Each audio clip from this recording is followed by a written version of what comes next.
Right, so welcome to this video tutorial on using CSS to format and lay out your website.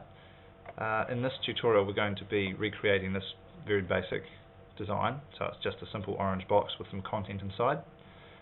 This sample, if we have a look in the styles, has 4 styles, and we'll explore what each of these does throughout this tutorial. So I'll just close that. Now, first step is to create a new HTML page, and as always, save it before you do anything. And as this is going to be the main page in this website, I'll save it as index. Once we've done that, we need to go ahead and create the styles for the layout. So I'll click to add a new style, and when you're doing layout in CSS, we use IDs. So they fall under advanced, so make sure you select the advanced radio button, and they all must start with a hash. So I'm going to call mine hash container, and initially it's going to be defined in a new style sheet file. So that means that our styles will be kept in a separate text file from the HTML. So we're separating our formatting from our content, which is good practice. I'll click OK. And the first step I need to do is save my new style sheet. I'm going to call it styles, and this effectively creates the text file that all the styles will appear in. And if you have a look up in the CSS tab now, see styles.css has appeared with hash container within it. So the first thing I'll do here is set that background color, which is about there, and then I'll head over to the box category, which enables me to set the width and the height of elements, and these are pretty common when you're creating IDs. You will need to set width and often height. So once I've done that, I'll now just do the border, and I'm going to set it as a solid border with a width of 5 pixels and color orange. So I'll click OK, and now that style will be created, and nothing will happen on the page, and that's because we haven't inserted any div tags yet or applied any styles. So that's my next step. So I'll go up to the common insert menu bar here and click on the insert div tag button, and from the ID drop down I'll choose container, and there it is. So everything seems okay. We've got a 5 pixel border in orange with a light orange colouring. However, we do need to edit the style, because if you notice, if I just expand the page here, this is not centered on the web page, so we'll need to go into it to do that. So to edit it, I go up to CSS and I just double click on the hash container, and it opens up. And to center elements on your page, under box you can go to the margin setting, and I'm going to uncheck same for all, and then I'm going to set the right and the left margins both to auto. Now if I click on apply rather than OK, if I click on apply, it keeps this dialog box open so I can continue to make changes, but I can see the updates in the background, and there we can see the container has been centered. So the other thing I notice is that the text here, if I go over, is right up against the border, and that's never a good look. You don't want things too crowded. So I'm going to add some padding. Now padding is the amount of spacing between the content of a box and the border. So in here I'm going to add 20 pixels of padding all around it. Now when I click apply, you notice it does put the padding on, but it also enlarged the area of the container. And that's because the total width of an element is the width plus the right and left padding, and the height is equal to the height plus the top and bottom padding.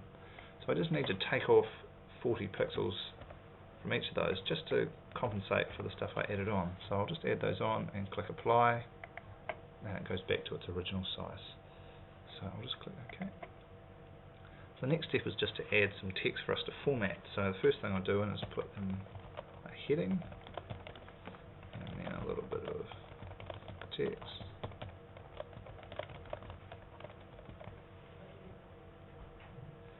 And then I'll just add a list. Now to add a list is down in the properties. I'm just going to add an unordered list, that's with bullet points.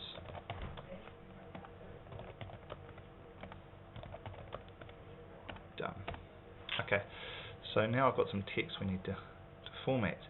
Now what I'm going to do initially is I'm going to select the heading, and down in properties I'm going to change the format from paragraph to heading 1. Now that uses the H1 tag in HTML to format that, and the advantage of this now is that I can go and redefine that tag using CSS.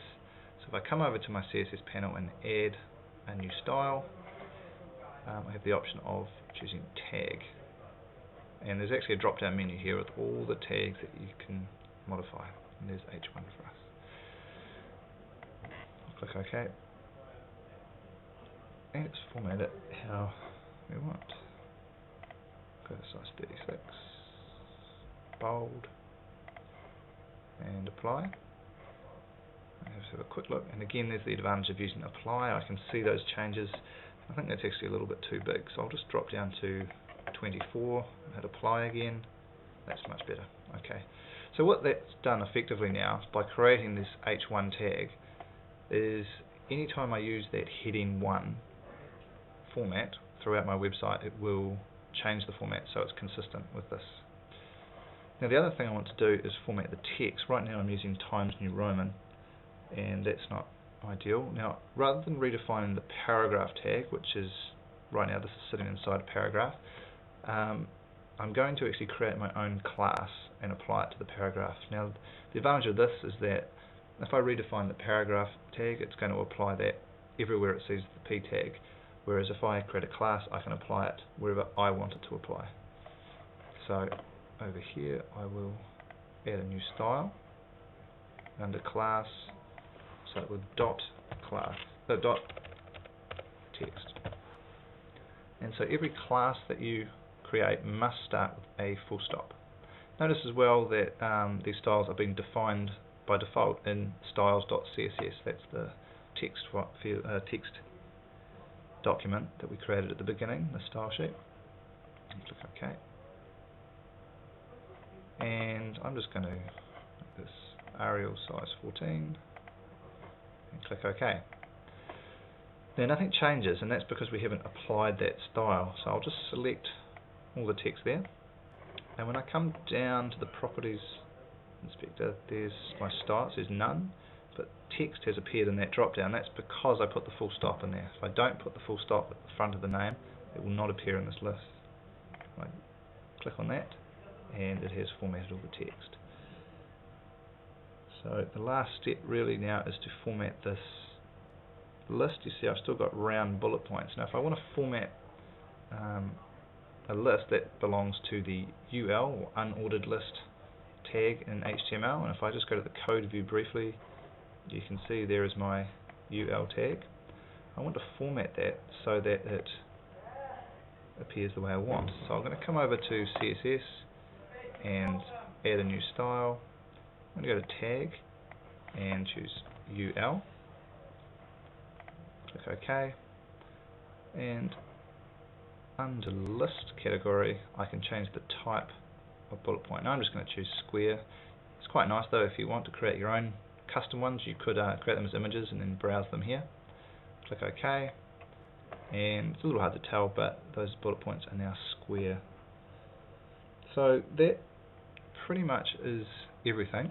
Just to summarize what we've covered, when you're doing layouts, this area that everything's sitting in is an ID, and they must start with a hash, and we insert those as div tags using the insert div tag button at the top and apply them that way. Things that you'll need to set there will be things like the width and the height, maybe the auto margins, background colors or images.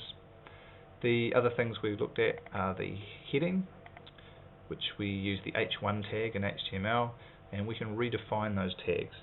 Now I would use the tags in CSS to redefine particular HTML elements, such as I've used for the unordered list and also the H1. And the last one we used was the class.text, which we use to format the body text on our website. And I would use classes when I want to apply the style to body text or captions or stuff like that. So anyway, I hope that helped, and that's the end of this tutorial.